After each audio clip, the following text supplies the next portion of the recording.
Namaskaram. Stories, a reflection of Gita and Vedas. The choice of immortality. YAJNAVALKYA and MYTHREYI. In the age of the Vedas lived the great sage YAJNAVALKYA, renowned for his profound realization of the self. He had two wives, Katyayani and MYTHREYI. Katyayani was devoted to the ordinary rhythms of domestic life. She delighted in fine garments, delicious food, ornaments, and the comforts of the household. Though she was the wife of the great knower Brahman, her interests remained within the sphere of worldly enjoyment. MYTHREYI, however, possessed a different temperament. She was thoughtful, contemplative, and inwardly inclined. She assisted her husband in sacred rites and austerities, studied spiritual texts, and constantly reflected upon the deeper truths of existence. Her heart longed not for passing pleasures, but for eternal wisdom. One day, YAJNAVALKYA resolved to renounce worldly life and dedicate himself entirely to the pursuit of the highest reality. Calling his wives, he gently said, "My dear ones, I intend to leave household life and take up the path of renunciation. Before I depart, I shall divide my wealth and property between you so that there may be no dispute later." Katyayani readily accepted this arrangement. But MYTHREYI, reflecting deeply, asked a remarkable question. "Revered Master, will the wealth of the entire world grant me immortality?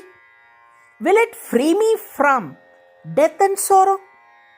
YAJNAVALKYA replied calmly, "No, MYTHREYI, wealth can secure comfort and pleasure in this world, but it cannot bestow immortality.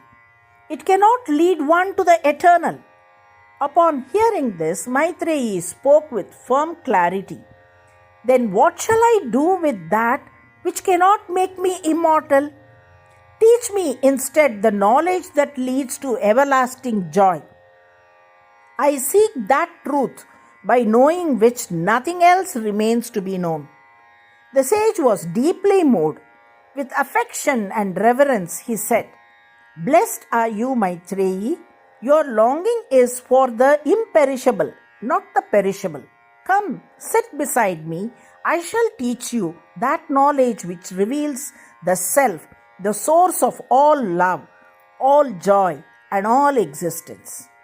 He then unfolded to her the highest wisdom, that everything is dear not for its own sake, but for the sake of the self.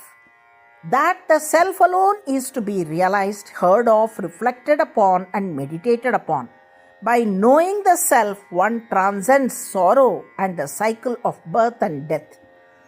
Through this supreme knowledge, MYTHREYI attained inner illumination and freedom.